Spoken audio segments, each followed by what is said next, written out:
serving the Republic of the Philippines for more than 75 years. Ito po ang Presidential Broadcast Service. Ang Pilipinas ngayon! Narito na ang pinakamainit na mga balita na nakalap sa bawat sulok ng bansa. Ihahatid sa bawat Pilipino saan man kayo sa mundo. Ang Pilipinas ngayon! Pakinggan ang bawat kaganapan sa bawat lalawigan. Ito ang Pilipinas ngayon!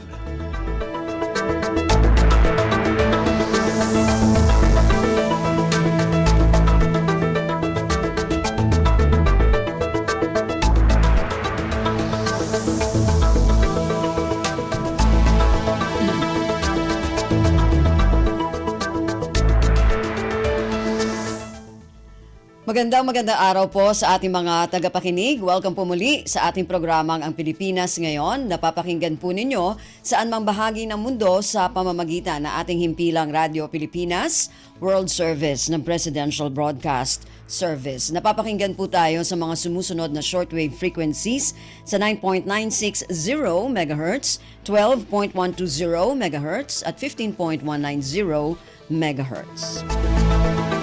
Ako po si Ven Blones. Samahan po ninyo ako sa kabuuan ng ating programa ngayong araw na ito. Kapapalooban pa rin po ng ilan sa mga mahalagang balita mula dito sa ating bansa. Kasama na ang mga segmentong business, sports, showbiz at ang mga ulat mula sa iba't ibang rehiyon at lalawigan dito sa Pilipinas para sa ating regional news. Samantala, nais po namin kayong imbitahin na bisitahin ang ating Facebook page, ang Radyo Pilipinas World Service. Paki-follow, like at share na rin po. Ang tabayanan, sasa inyo na sa ilang sandali ang kabuuan ng ating programang Ang Pilipinas Ngayon. Kumpleto, detalyadong balitaan, di papahuli sa mahahalagang kaganapan. Kamustahin ang inang bayan, ang Pilipinas Ngayon!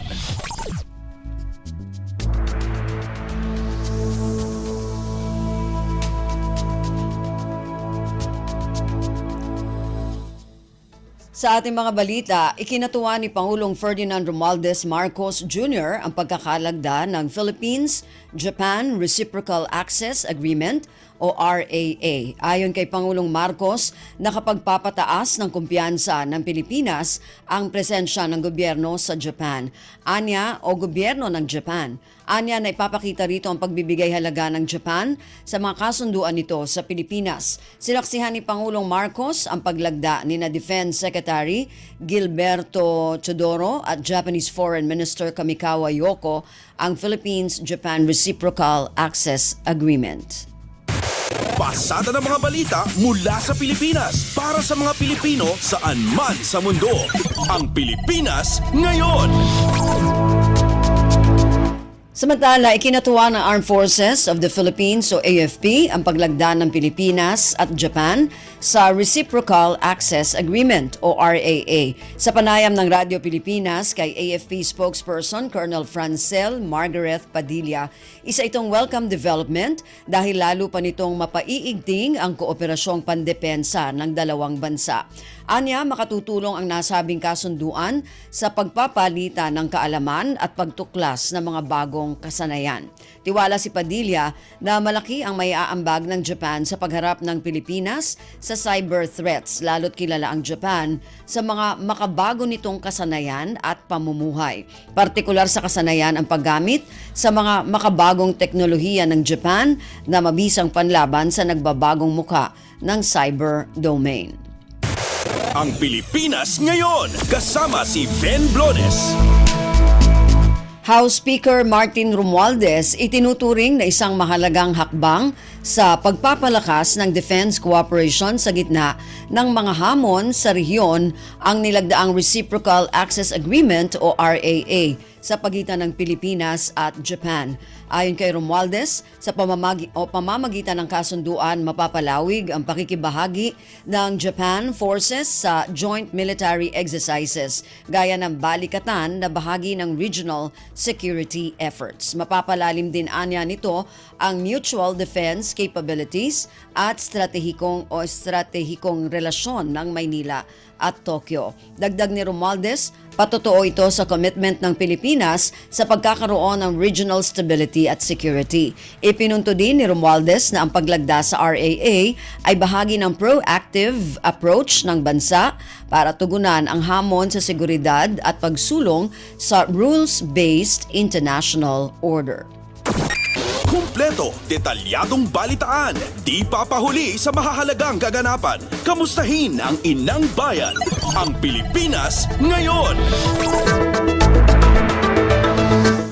Senate President Francis Cheese Escudero at dating Senate President Miguel Zubiri suportado ang pagpirma ng Pilipinas at Japan sa Reciprocal Access Pact. Ayon kay Escudero, suportado nito ang anumang kasunduan na magpapalakas sa kakayahan ng militar. Habang sinabi ni Zubiri na napapanahon ang nasabing kasunduan para mapataas ang defense operability ng Pilipinas sa mga kaibigang bansa sa Asya.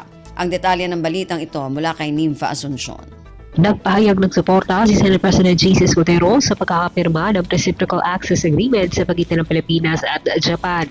Ayon kay Escudero, suportado niya ang anumang kasunduan na magpapalakas at magpapataas ng kakayahan ng ating militar. Sinabi naman ni Senador Juan Miguel Zubiri na napapanahon ang kasunduan ito at mapapataas nito ang defense operability ng ating bansa sa mga kaibigan natin sa Asya. Ayon kay Zubiri, sa pamamagitan ng kasunduan ay mapapalakas ang naval trading ng Pilipinas at magagamit ng husto ang mga sasakyang pandagat at iba pang kagamitan na binili mula sa Japan. Binigyan din rin ni Zubiri na isang mahalagang kaalyado ng Pilipinas at Japan at na ang kanilang tulong ay mahalaga sa modernisasyon ng Philippine Navy at Philippine Coast Guard. Umaasa rin ng senador na sa pamamagitan ng partnership na ito ay mas makakamit ang kapayapaan sa rehiyon. Mula Senado, ito si Nympha Asuncion para sa Radyo Pilipinas. Pasada ng mga balita mula sa Pilipinas para sa mga Pilipino saan man sa mundo. Ang Pilipinas ngayon. Royal Thai Navy Commander-in-Chief Admiral Adong Panlam nagpahayag na handang suportahan ang industriyang pandepensa ng Pilipinas. Ito ang ipinaabot ng Royal Thai Navy Commander-in-Chief kay Defense Undersecretary Angelito De Leon sa pagpupulong ng dalawang opisyal sa Camp Aguinaldo. Ang detalye ng balitang ito mula kay Leo Sarne. Nagpahayag ng kahandaan ng Thailand na suporta ng industriyang pandepensa ng Pilipinas. Ito ang ipinabot ni Royal Thai Navy Commander-in-Chief Admiral Adong Panlam kay Department of National Defense o DND Undersecretary Angelito M. De Leon sa pagbisita ng una sa Camp Aguinaldo. Sa pagpupulong ng dalawang opisyal, ibinahagi ni Yusek De Leon ang pagpapatupad ng DND ng Comprehensive Archipelagic Defense Concept kung saan maaaring makatulong ang Thailand sa Pilipinas sa pagdevelop ng self-reliant defense posture. Ibinahagi naman ng Thai Admiral ang best practices ng Thailand sa paggawa ng kanilang sariling gamit pandigma kabilang ang mga missile at offshore patrol vessel at ang kanilang paghahangad na palawakin ang kooperasyon sa industriyang pandepensa ng Pilipinas. Nagkasundo naman ang dalawang opisyal na palakasin ang Navy-to-Navy engagements at itaguyod ang nagkakaisang layunin para sa kapayapaan at seguridad sa riyon. Ito si Leo Sarne para sa Radyo Pilipinas. Ang Pilipinas ngayon, kasama si Ven Blones. Nilinaw ng Philippine Air Force o PAF na walang kaugnayan ang tensyon sa West Philippine Sea sa pagpapadala ng fighter jets ng Pilipinas para sa Pitch Black Exercises 2024. Paliwanag ni PAF Lieutenant Colonel Mario Mendoza, matagal nang lumalahok ang Pilipinas sa naturang pagsasanay at nagkataon na layunin ngayong taon ng Pitch Black 2024 na maisama ang mga eroplano ng Pilipinas. Sa nakaraang mga kaparehong pagsasanay, nagpadala lamang anya ang Air Force o Philippine Air Force ng mga tauhan bilang tagapag-obserba. Ayon kay Mendoza, kabilang sa mga pagsasanay na isasagawa sa Pitch Black 2024 ang interoperability flights, night flying, simulated aerial attacks at pagharang sa mga unidentified aircraft na pumapasok sa airspace ng bansa. 21 bansa ang lumahok sa naturang pagsasanay kasama sa makikibahagi ang fighter jets ng United States, United Kingdom, Japan, Canada, France at Germany. Samantala, nasa 200 miyembro ng Philippine Air Force ang lumahok sa nasabing pagsasanay. Maituturing na biennial multinational large force employment exercise exercises ang Pitch Black exercise at magtatagal ito ng 3 linggo. Kumpleto, detalyadong balitaan, di papahuli sa mahahalagang kaganapan. Kamustahin ang inang bayan, ang Pilipinas ngayon. Department of Transportation o DOTR, suportado ang grupong Tourist Vehicle and Travel Association of the Philippines o TVTAP para sa ligtas na biyahe ng mga lokal at dayuhang turista sa bansa. Ayon kay Transportation Secretary Jaime Bautista, malaking tulong ang TVTAP para maging komportable at ligtas ang biyahe ng mga turista. Ang detalye ng balitang ito mula kay J. Mark Dagala.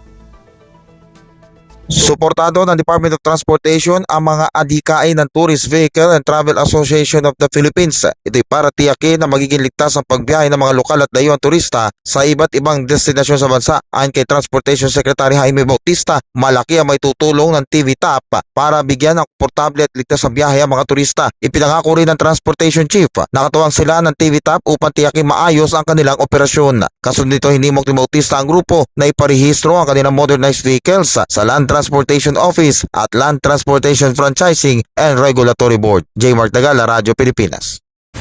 Pasada ng mga balita mula sa Pilipinas para sa mga Pilipino saan man sa mundo. Ang Pilipinas ngayon. Nagpaabot ng pasasalamat ang pamahalaan ng lungsod ng Caloocan kay First Lady Liza Araneta Marcos matapos makatanggap ng bagong mobile laboratory bus mula sa unang ginang. Ayon kay Caloocan Mayor Along Malapitan, isa ito sa mga ipinangako ng unang ginang sa pamahalaang lungsod bilang suporta sa mga plano na ayusin ang healthcare system sa Caloocan. Sa tulong ng naturang mobile laboratory bus, makapaghahatid ang lokal na pamahalaan ng mga serbisyo sa publiko tulad ng electrocardiogram o ECG, X-ray, ultrasound, blood chemistry at urinalysis saan man sa Caloocan. Kasunod nito, tiniyak ng alkalde ang patuloy na pagsusulong ng mga programa para sa kalusugan ng mga residente at pagpapalawak sa mga libreng serbisyong medikal sa lungsod. Ang Pilipinas ngayon, kasama si Ben Blones. Office of Civil Defense o OCD nais palakasin ang kanilang disaster risk reduction and management engagement at partnership sa mga stakeholder nito. Ayon kay OCD Undersecretary Ariel Nepomuceno, layo nitong tiyakin ang epektibong pagpapatupad ng mga kasunduan na nakaangkla sa pagtugon sa tuwing magkakaroon ng sakuna. Ang detalye ng balitang ito mula kay J. Mark Dagala. Inatasan ng Office of Civil Defense sa mga regional office ito na palakasin ang kanilang disaster risk reduction and management engagement at partnership sa iba't ibang stakeholder. Ayon kay OCD Administrator Undersecretary Ariel Nepomuceno, layo nito na tiyakin ang epektibong pagpapatupad ng mga kasunduan na nakaangkla sa pagtugon sa tuwing sumasapit ang panahon ng sakuna. Binigyan din pa ni Nepomuceno ng mahalaga ang mga bababalangkas sa kasunduan sa iba't ibang sektor upang paigtingin ang kanilang mga hakbang sa mga lugar na madalas tamaan ng kalamidad. Patuloy na naghahanap ng oportunidad ang OCD upang mapalawak pa nito ang kanilang partnership at may pakalat ang kanilang disaster risk reduction and management initiatives, partikular na sa kahandaan sa mga lindol. Sa katunayan, ani ni Nepomuceno, pinulong na nila ang Philippine Institute of Civil Engineer at Association of Structural Engineers of the Philippines upang maghanap ng iba pang mga hakbang sa pagpapatatag ng kahandaan sa lindol at iba pang mga sakuna. J. Mark Dagala, Radyo Pilipinas. Kumpleto, detalyadong balitaan, di papahuli sa mahahalagang kaganapan. Kamustahin ang inang bayan, ang Pilipinas ngayon. Porsigido ang pamahalaan na hikayatin pa ang mas maraming mamumuhunan at pagpapatupad ng mga reforma upang mas maging produktibo at makalika ng maraming dekalidad na trabaho para sa mga Pilipino. Ito ang pahayag ng National Economic and Development Authority o NEDA kasunod ng ulat ng Philippine Statistics Authority o PSA sa pagbaba ng unemployment rate sa 4.1% nitong Mayo kumpara sa 4.3% sa kaparehong panahon noong isang taon. Ayon kay NEDA Secretary Arsenio Balisacan, batay sa datos, tumaas sa 2.8 milyon ang mga Pilipino na nagkaroon ng full-time job habang bumaba sa 1.5 7 milyon ang bilang ng mayroong part-time job. Kasunod nito, binigyang diin ni Balisacan ang mahalagang papel ng digital technologies sa pagpapaunlad ng mga kasanayan at kaalaman ng mga manggagawa sa pampublikong sektor. Dahil na rin sa unti-unting paggamit ng artificial intelligence sa mga nasa digital sector, binabalangkas na ang trabaho para sa Bayan Plan upang tulungan ang mga Pilipino na makasunod sa takbo ng makabagong teknolohiya. Pasada ng mga balita mula sa Pilipinas para sa mga Pilipino saan man sa mundo. Ang Pilipinas ngayon. House Speaker Martin Romualdez inihayag na tutulong ang Kamara sa hangarin ng Administrasyong Marcos Jr. na maging rice self-sufficient ang Pilipinas pagsapit ng 2028. Kaugnay nito, sinabi ni Romualdez na magdodoble kayod ang Kamara para hindi na umasa ang bansa sa pag-angkat ng bigas. Ang detalye ng balitang ito mula kay Kathleen Forbes. Magdodoble kayod ang Kamara para tumulong sa hangarin ng Marcos administration na maging rice self-sufficient ang Pilipinas pagsapit ng 2028. Ayon kay House Speaker Martin Romualdez, ang target ng administrasyon ng Pangulo Ferdinand R. Marcos Jr. ay hindi na umasa ang bansa sa pag-aangkat ng bigas, kaya tuloy-tuloy ang pagsuporta sa sektor ng agrikultura. Nagtutulungan anya ngayon ang Department of Agriculture at National Irrigation Administration upang maging epesyente at mapalaki ang produksyon ng agri-sector. Bahagi ng Convergence Program ang pagkakaroon ng mas maayos na comprehensive irrigation systems kung saan ang flood control project ay iuugnay na rin sa mga patubig. Paalala pa ng House Leader na ang food security ay national security kaya mahalagaan niya ang ugnayan ng ehekutibo at lehislatura sa paglalatag ng pangmatagalang solusyon kung saan walang Pilipino ang magugutom. Isa sa mga lehislasyon ang pag-amyenda sa Rice Tarification Law upang mapalawig pa ang Rice Competitiveness Enhancement Fund o RCEF at maitaas ang pondo nito sa 15 billion pesos mula sa kasalukuyan 10 billion pesos. Ito si Kathleen Forbes para sa Radyo Pilipinas. Kumpleto, detalyadong balitaan, di papahuli sa mahahalagang kaganapan. Kamustahin ang inang bayan, ang Pilipinas ngayon. Aquabot gagamitin para tumulong sa paglilinis ng basura sa lungsod ng Navotas. Ang Aquabot na binuo ng Technological University of the Philippines o TUP at pinondohan ng Department of Science and Technology o DOST ay isang remote-controlled na sasakyang pandagat na dinisenyo para sa mabisang pagkolekta ng basura sa urban waterways gaya ng estero at mga kanal. Ayon sa pamahalaan ng Navotas, may kakayahan ang Aquabot na makakolekta ng 20 kilo ng basura kada araw. Unang ilalagay ang Aquabot sa Barangay NBBS Dagat-Dagatan kasabay ng pagsasailalim sa pagsasanay ng 20 individual sa lungsod para magpaandar ng Aquabot. Pinangunahan ni Navotas Mayor John Ray Chanco ang paglagda sa Memorandum of Agreement kasama sina DOST, NCR Regional Director Engineer Romelen Tresvalles, TUP Taguig Campus Director Dr. Rexmel Decapia Jr. at NBBS Dagat-Dagatan, Punong Barangay Domingo Elape. Pasada ng mga balita mula sa Pilipinas para sa mga Pilipino saan man sa mundo. Ang Pilipinas ngayon. Yan po ang ilan sa mga pangunahing balita mula dito sa ating bansa. Samantala, antabayanan naman po ang mga balita mula sa iba't ibang rehiyon at lalawigan dito sa Pilipinas para sa ating regional news. Balita mula sa lalawigan sa bawat rehiyon ng ating bayan. Dito sa Ang Pilipinas Ngayon.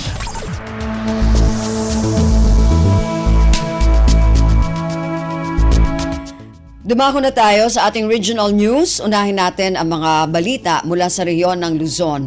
Mula sa Lawag Agricultural Training Institute, Regional Training Center 1, ipinaliwanag kung paano magkaroon ng akreditasyon ng isang paaralan para sa agrikultura. Ang detalye ng balitang ito mula kay Rani Dorilag. Kabinulig ti DA Agricultural Training Institute dagiti pribadong institusyon ang mangipakat kadagiti trainings para kadagiti interesado ang manalo na ilusapang agrikultura program. In pagamo ni Planning Officer 2 Sheila Corpus, asakbay nga agbalin nga accredited ti Private Agriculture and Fisheries Extension Service Provider kasmay sa learning site for agriculture ket masapol nga dati improved knowledge, skills and attitude ket dumalan dapay iti nagduduma training. Inbin sa binsana dagiti training kas iti basic training in production, logistics, marketing ken dumapay a segment ken iti value chain ken masapul nga adanda kadagiti teknolohiya kasapulan dagiti manalon tapno agbalin nga LSA dagiti pribado nga institusyon inbadat ni Corpus dagiti extension service providers ket masapul met a kompleto dagiti pasilidad dagitoy sakbay ama accredit ti ATI. Manipod di Radyo Pilipinas Lawag, Randy Durilag para sa Radyo Pilipinas World Service. Balita mula sa lalawigan sa bawat rehiyon ng ating bayan. Dito sa Ang Pilipinas Ngayon. Maraming salamat, Rani, yan ang ulat mula sa Lawag. Samantala, dumako naman tayo sa Agoo, Paling QRPH o Paling QRPH Plus Program, formal na inilunsad sa San Fernando, La Union. Ang detalye ng balitang ito mula kay Albert Kawile. Nabaliging inyo swati Bangko Sentral ng Pilipinas, ti Paling QRPH Plus iti siyudad ti San Fernando, La Union itaylang napalabas sa Lunes. Indauluan daytoy ni BSP North Luzon Regional Director Attorney Noel Neil Malimban, agraman dagiti panakabagi dagiti ahensya ti Gobyerno Nasyonal, kas kuma iti DILG, DICT, DTI, opisyales ti Gobyerno Syudad, market vendors, tricycle drivers, ken digital payment companies. Panggap ti programa ti panakaywaras ken panakapapigsa ti panakausar ti digital payment iti syudad. Babayan iti panangidaulo ti Bangko Sentral ng Pilipinas ken Department of the Interior and Local Government. Daytoy ang makabaro a programa ket agusar iti QR wenno Quick Response Technology tapno mangitokon iti cost-effective, kombinyente na talged ken contactless awagas ti panaggatang tapno maparigta dagiti cashless transaction ken pasayaten na ti financial inclusion. Iti mensahe ni City Councilor Jonathan Hosto Oros, autor ti ordinansa may papan iti panakaadaptar ti Paling QRPH Plus, inlawlawag na ti kinapatayag ti programa para itinaururnos ken epektibo ang negosyo. Dinayaw ni Atty. Malimban ti syudad, iti ganwat na mangusar iti makabaro a programa ken pinarigta na iti amin amang suporta iti daytoy. Manipod RP Agoo, Albert Kawile para iti Radyo Pilipinas World Service. Balita mula sa lalawigan sa bawat rehiyon ng ating bayan. Dito sa Ang Pilipinas Ngayon.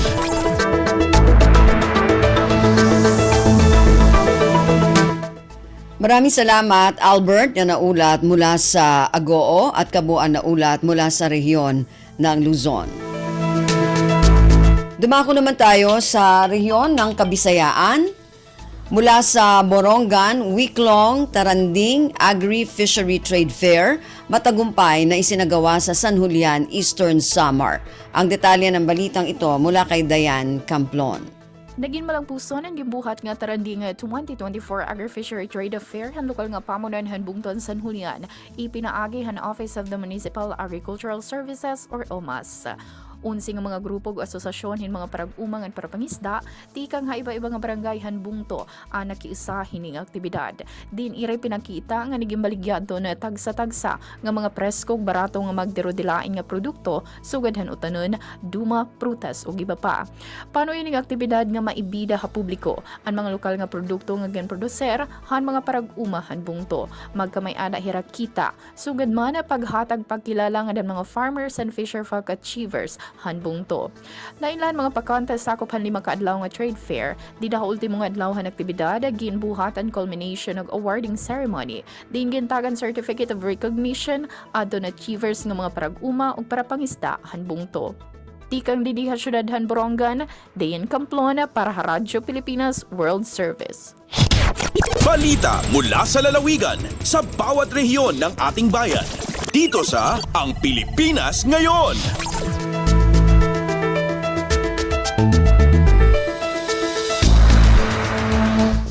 Maraming salamat, Dayan. Yan ang ulat mula sa Borongan.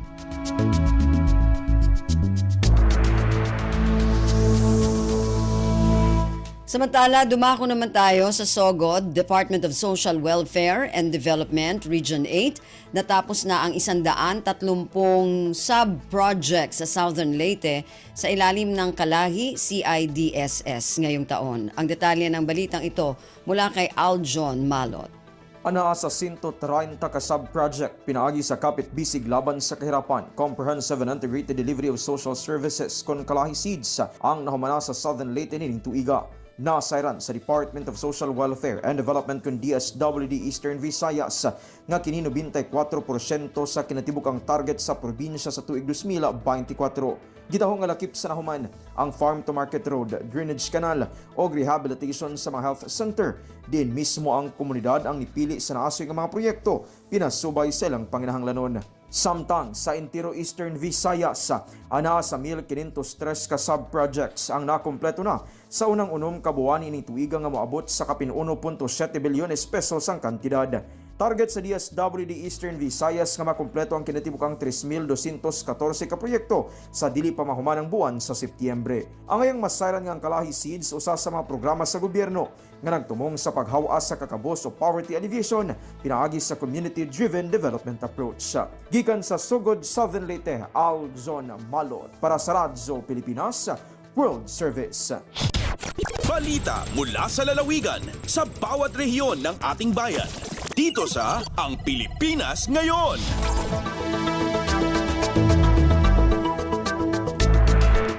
Maraming salamat, Aljon. Yan ang ulat mula sa Sogod. Samantala, dumako naman tayo, o yan po ang kabuuan na rin no, ng mga balita mula sa rehiyon ng Kabisayaan. Samantala, dumako na po tayo ngayon sa rehiyon ng Mindanao.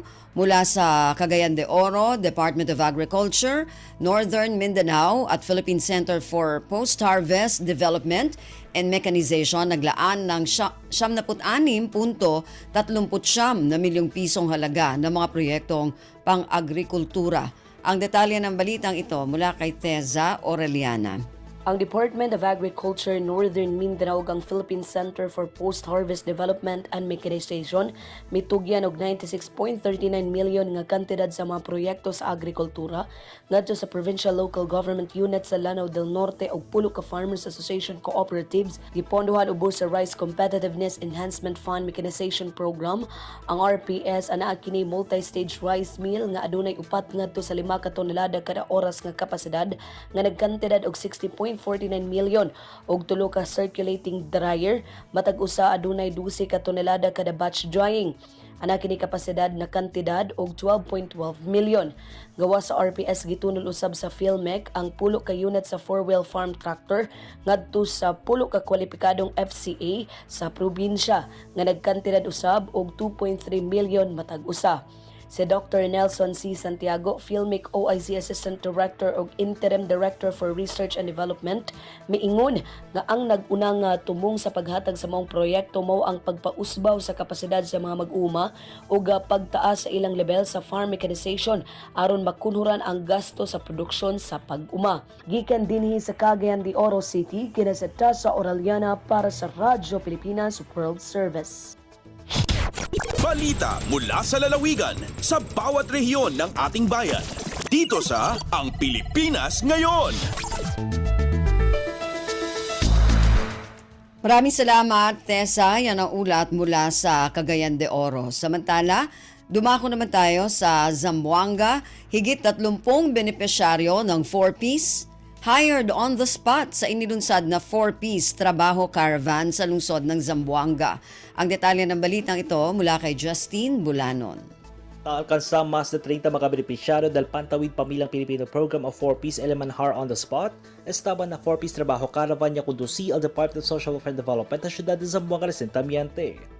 Al mencionado aktibidad ay estaba na proyekto del Social Investment Forum, donde manjunta el mga pribado kompanya y mga civil society organization para identifika kung el mga posible intervensyon para ayuda subiko ng mga 4-piece beneficiary na self-sufficiency level. Taalcansa na mas de 700 mga trabaho y ofrecer na national job fair, onde eksklusibo lang esta aktibidad para na mga beneficiary del 4-piece. Taplan niya también el DSWD Region 9 kundusi al 4-piece Trabajo Caravan na otros pa mga probinsya na rehiyon del Zamboanga Peninsula. Desde aquí Ciudad de Zamboanga, esta si Justin Bulanon para ang Radyo Pilipinas World Service. Balita mula sa lalawigan sa bawat rehiyon ng ating bayan. Dito sa Ang Pilipinas Ngayon. Maraming salamat, Justine. Yan ang ulat mula sa Zamboanga. Samantala, dumako naman tayo sa Iligan.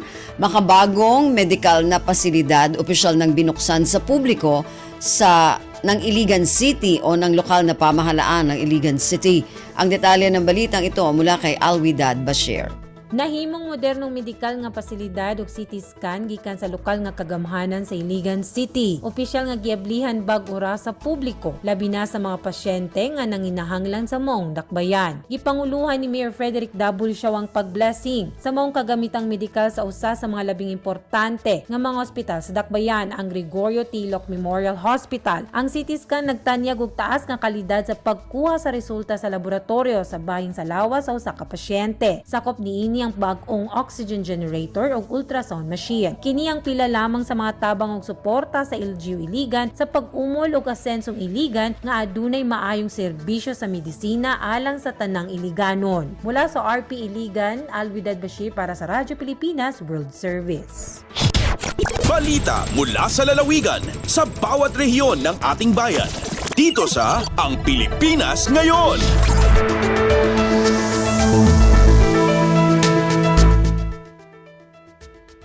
Maraming salamat, Alwidad. Yan ang ulat mula sa Iligan at kabuuan na ulat mula sa rehiyon ng Mindanao.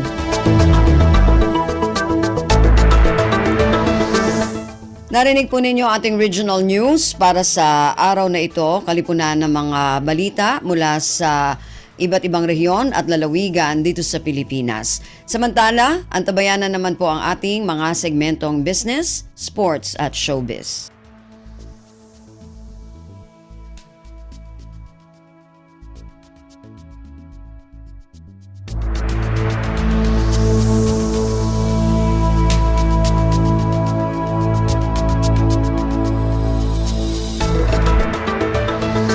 Dumako na tayo sa ating mga segmento. Unahin natin ang ating balitang negosyo. Narito si Stephanie Vicente. Lagay ng ekonomiya, kalakalan, negosyo at iba pa. Atin ang alamin dito sa Ang Pilipinas Ngayon. Magandang araw, narito tayong muli para sa segmentong Balitang Negosyo at Kalakalan. Malaking bilang ng mga Pilipino ang nagkatrabaho sa bansa nitong Mayo ng 2024. Batay sa pinakahuling Labor Force Participation Survey ng Philippine Statistics Authority o PSA, sumampa sa 95.9% ang employment rate nitong Mayo o katumbas ng 48.87 milyong Pilipinong may trabaho. Katumbas ito ng mahigit kalahating milyong Pilipino na nagkatrabaho mula Abril hanggang Mayo. Mas mataas rin ito ng 48.26 na milyon na bilang ng employed noong Mayo ng taong 2023. Malaki rin ang ibinaba ng underemployment rate o bilang ng mga manggagawang hindi napapasweldo ng sapat at nasa trabahong hindi angkop sa kanilang kakayahan. Naitala ito sa 9.9% nitong Mayo mula sa 14.6% noong Abril. Samantala, iniulat din ng PSA ang 4.1% na unemployment rate o katumbas ng 2.11 milyong Pilipino na walang trabaho noong Mayo. Bahagyang mas mataas ito sa 4% na unemployment rate noong Abril, gayunpaman mababa ito kung ikukumpara sa 4.3% na naitala ng kaparehong buwan noong 2023. Kabilang naman sa mga sektor na may malaking pagtaas sa employment rate ang construction, admin at support service activities, manufacturing, transportation at storage, pati ang public administration at defense. Lagay ng ekonomiya, kalakalan, negosyo at iba pa. Atin ang alamin dito sa Ang Pilipinas Ngayon.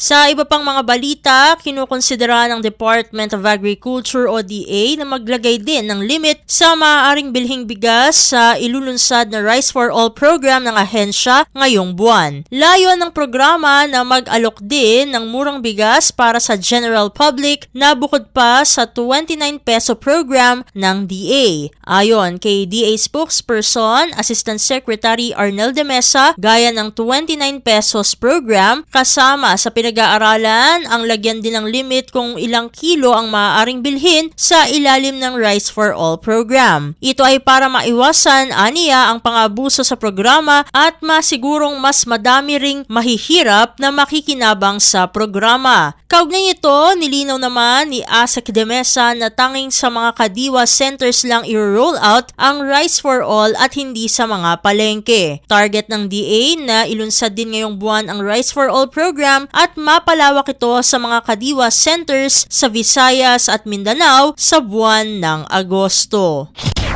Lagay ng ekonomiya, kalakalan, negosyo at iba pa. Atin ang alamin dito sa Ang Pilipinas Ngayon. At sa pagtatapos ng ating segmento, naniniwala ang Samahang Industriya ng Agrikultura o SINAG na kayang ituloy-tuloy ng Department of Agriculture o DA ang pagbebenta ng 29 pesos na kada kilo ng bigas. Ito ay kasunod ng paglulunsad ng DA ng 29 pesos program noong nakaraang linggo. Ayon kay SINAG President Engineer Rosendo So, mayroong kapasidad ang DA para maging pangmatagalan ang 29 pesos na kada kilo ng bigas, lalo pat pangunahing nakikinabang dito ang mga senior citizen, persons with disability, solo parent, at mga benepisyaryo ng Pantawid Pamilyang Pilipino Program o 4Ps. Maliban kasi aniya sa National Food Authority o NFA na pangunahing nagsusupply ng murang bigas sa programa, mayroon ding partner millers na pwedeng pagkunan ng bigas. Ang kailangan lang umano sa ngayon ay palakasin ang kapasidad ng NFA na mamili ng palay ng mga magsasaka upang lalong magkaroon ng murang bigas ang gobyerno. Lagay ng ekonomiya, kalakalan, negosyo at iba pa. Atin ang alamin dito sa Ang Pilipinas Ngayon. At dito na nagtatapos ang ating segmentong Balitang Negosyo at Kalakalan para sa Radyo Pilipinas World Service. Ito si Steph Vicente. Muli, magandang araw. Lagay ng ekonomiya, kalakalan, negosyo at iba pa. Atin ang alamin dito sa Ang Pilipinas Ngayon.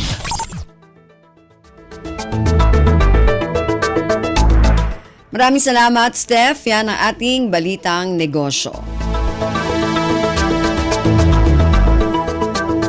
Samantala, dumako naman tayo sa ating Balitang Pampalakasan. Narito naman si Leo Magpayo. Updates at pinakahuling mga usapin sa mundo ng palakasan. Atin ang pakinggan dito sa Ang Pilipinas Ngayon. Magandang araw. Narito na po ang sports balita. Naging makasaysayan ang kauna-unahang rookie draft ng Premier Volleyball League o PVL nitong Lunes ng gabi na ginanap sa Novotel, Manila, Araneta City. Layunin ng naturang event na tulungan ang mga koponan na kinakailangan ng mga talentadong players para makapagsabayan sa darating na 2024 Reinforced Conference. At sa inaasahan, ang Zeus Coffee na dating Strong Group Athletics o SGA na nagkaroon ng tsansa na pumili ng una ay pinili si Alas Pilipinas member na si Thea Gagate ng De La Salle University. Nagtapos ng kulelat ang SGA sa 2024 All-Filipino Conference kung saan wala man isang panalo at inaasahan nilang mapapaganda nila ang record nila ngayong darating na season. Sinabi ng 6'2" middle blocker na si Gagate na inaasahan niya na bigyan siya ng tiwala ng koponan. Dagdag ni Gagate na gagawin niya ang lahat ng kanyang makakaya para mapaganda ang performance ng Thunderbells ngayong season.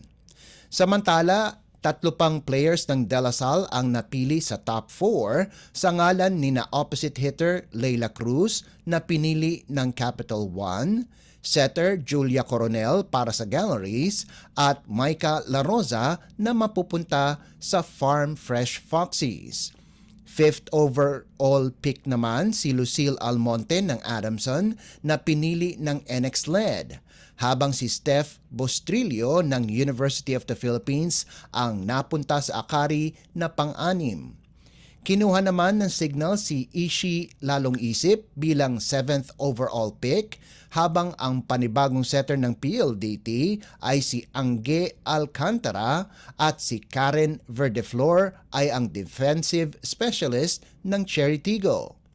Para sa ika-10 pick, pinili ng Petrogas ang outside hitter na si AA Adolfo at pinili ng Chocomucho ang Arellano University middle blocker na si Lorraine Pecana.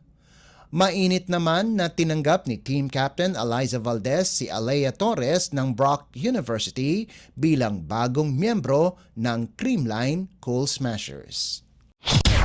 Updates at pinakahuling mga usapin sa mundo ng palakasan. Atin ang pakinggan dito sa Ang Pilipinas Ngayon.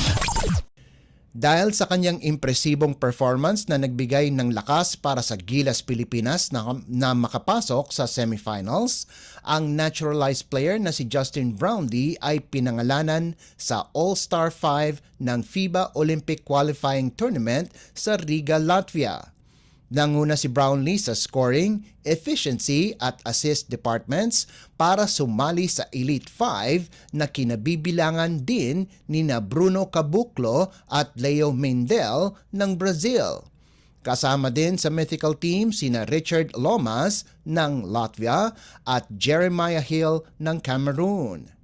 Ang 36 anyos na si Brownlee na nagkaroon na ng pangalan sa Asian region pagkatapos pangunahan ang Gilas sa kanilang kauna-unahang gintong medalya sa Asian Games pagkalipas ng 61 taon, ay ipinakilala ang kanyang sarili sa buong mundo pagkatapos pangunahan ang mga Pilipino sa group stage. Tinalo ng Gilas ang world number 6 Latvia 89-80, ang kauna-unahang panalo ng Pilipinas sa isang European team sa loob ng 64 na taon, kung saan nakagawa si Brownlee ng halos triple-double sa nalikom nitong 27 puntos, 9 na rebounds at 9 na assists. Sinundan ito ng 28 puntos, 8 rebounds at 8 assists, kung saan natalo ng 2 puntos ang Gilas laban sa Georgia 96-94, pero sapat ito para magkwalipika sa susunod na round. Habang nalimitahan naman si Brownlee sa 15 puntos, 8 rebounds at 2 assists sa 71-60 pagkatalo sa Brazil sa semis, lumabas pa rin na siya ang may pinakamaraming puntos sa torneo na may average na 23 puntos kada laro. Kasama niya sa may pinakamaraming assists si Hill na may average na 6.3 assists at nasa top 3 sa rebounding na may 8.3 boards kada laro sa likuran ni NBA big man Nikola Vucevic ng Montenegro at Goga Bitadze ng Georgia. Lumabas din na most efficient player si Brownlee na may 27 efficiency na mas mataas pa sa most valuable player ng torneo na si Caboclo na may 22.5 efficiency. Updates at pinakahuling mga usapin sa mundo ng palakasan. Atin ang pakinggan dito sa Ang Pilipinas Ngayon. Kinapos na makatungtong sa entablado si Filipino pole vaulter EJ Obiena sa Meeting de Paris Wanda Diamond League pagkatapos pumwesto na pang-apat sa Estadio Charletti sa France. Nagrehistro ang world number 2 ng 5.75 meters, katabla si Emmanuel Carrales ng Greece na parang Olympics na din dahil 10 atleta ay sasabak sa 2024 Paris Olympics. Sinubukan ni Obiena na malagpasan ang 5.85 meters, subalit hindi niya ito nagawa sa loob ng 2 pagtatangka. At ginawa niya itong 5.95 meters para sa kanyang final attempt at hindi niya rin ito nalagpasan. Sa inaasahan, ang world record holder at reigning Olympic champion na si Armand Mondo Duplantis ng Sweden ang nanalo sa torneo sa natala nitong 6 meters, habang ang 2-time world champion at 2016 Rio Games bronze medalist na si Sam Kendricks ang nakakuha ng silver medal sa kanyang nalundag na 5.95 meters. Nakuha naman ni Thibaut Collier ng France ang bronze sa taas na 5.85 meters. Isa si Obiena na may malaking tsansa para makakuha ng medalya sa Paris Olympics dahil sa kanyang world ranking at mga nakaraang performance sa mga international competition. Hawak ni Obiena ang Asian record na 6 meters na nagawa niya nitong nakalipas na taon at hawak din ang 5 gintong medalya sa indoor at outdoor events ngayong season. Updates at pinakahuling mga usapin sa mundo ng palakasan. Atin ang pakinggan dito sa Ang Pilipinas Ngayon. At yan ang pinakahuling balita sa larangan ng palakasan. Para sa Radyo Pilipinas World Service, ito po si Leo Magpayo. Magandang araw. Updates at pinakahuling mga usapin sa mundo ng palakasan. Atin ang pakinggan dito sa Ang Pilipinas Ngayon.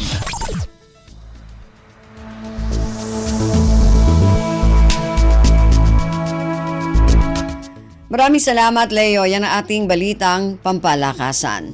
Samantala, para sa mga nag-aabang ng mga chismis mula sa mundo ng showbiz. Para sa ating showbiz balita, narito si Mama JT. Ang latest, ang hottest sa showbiz and entertainment. Heto na sa Ang Pilipinas Ngayon.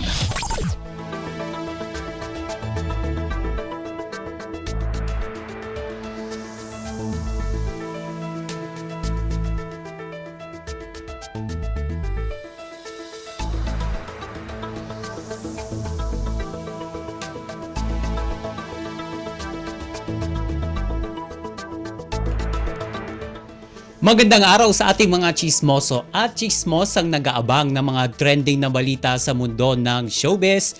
Ito na ang ratsyada ng mga chika.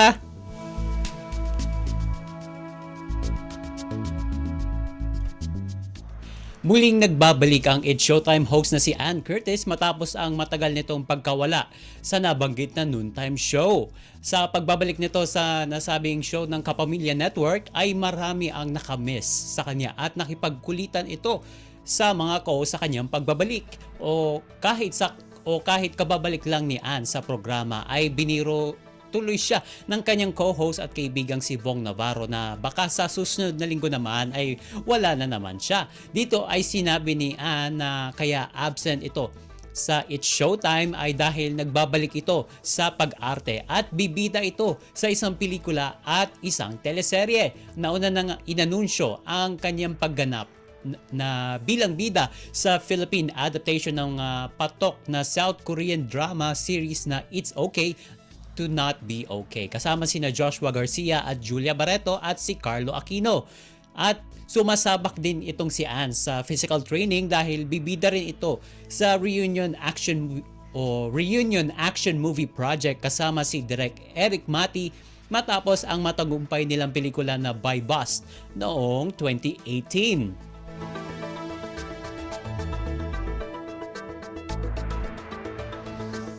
Sa iba pa natin chika for today, sa pambihirang pagkakataon ay nagsama-sama ang 4 na Pilipina na kinoronahang Miss Universe sa naganap na Coronation Night ng Binibining Pilipinas 2024 sa Smart Araneta Coliseum sa Quezon City nitong Hulyo 7. Ito ay sina Gloria Diaz, Margie Moran, Pia Wurtzbach at Catriona Gray na nagmula sa Binibining Pilipinas o bago magkaroon ng Miss Universe Philippines noong 2020.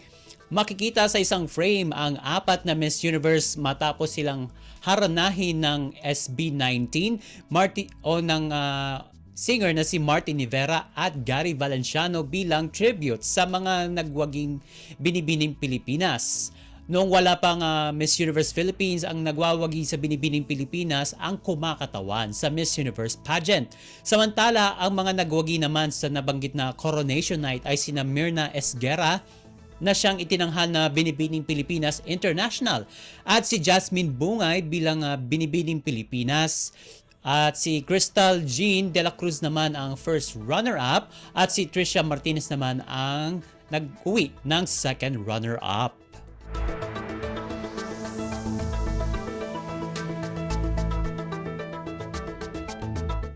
At sa huli natin chika for today, tila hindi makapaniwala ang social media star na si Zainab Harake matapos siyang alukin ng kasal ng jowa niyang basketballistang si Bobby Ray Parks Jr. Sa latest vlog ni Zainab nitong July 7, matutunghayan ang naging reaksyon niya sa marriage proposal ng basketball player niyang jowa. At natatawa niyang sinabi na mapapakasalan pa raw siya ng basketballista sa punto ng kanyang pisikal na kaanyuan. Bukod dito, pinaalalahanan din ni Zainab si Ray na sana ay hindi sila saktan nito ng mga anak niya. Hindi raw kasi talaga siya naniniwala na sa kasal dahil sa mga nangyari sa kanya sa nakaraan. Partikular na ang naging breakup nila ng popular na rapper na si Costa Clee. At matatandang galing sa failed relationship nga itong si Zainab dahil sa pangangaliwa ng dati nitong partner na si Daryl Ruiz o mas kilala bilang si Costa Clee.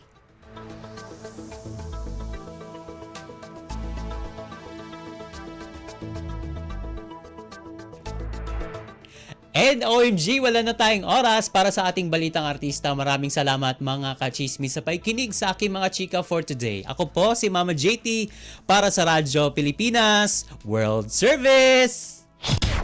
Ang latest, ang hottest sa showbiz and entertainment. Heto na sa Ang Pilipinas Ngayon.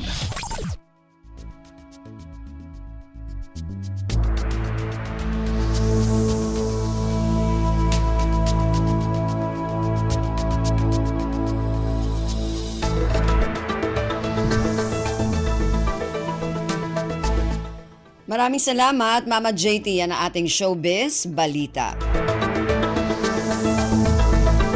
At narinig po ninyo ang kabuuan ng ating programang Ang Pilipinas Ngayon. Magpapasalamat muna tayo sa mga nakasama natin sa ating programa ngayong araw na ito. Sa ating technical side, kina Milo Jonella, Susan Aizon at Anthony Pimentel. Maraming salamat din sa mga nakasama natin sa ating mga segmento para sa ating balitang negosyo, kay Stephanie Vicente, para sa ating balitang pampalakasan kay Leo Magpayo, sa mga kasama natin na nag-ulat mula sa iba't ibang rehiyon at lalawigan dito sa Pilipinas para sa ating regional news, kay Mama JT para sa ating showbiz balita. Maraming salamat din sa ating naging executive producer ngayong araw na ito, kay Jerome Toledo, at sa ating station manager na si Mr. Ray Sampang.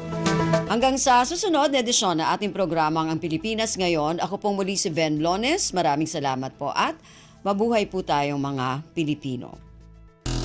At yan ang Pilipinas Ngayon. Muling samahan si Ven Blones sa parehong oras at alamin ang pinakahuling mga kaganapan at balita saan man kayo naroon. Ang Pilipinas Ngayon.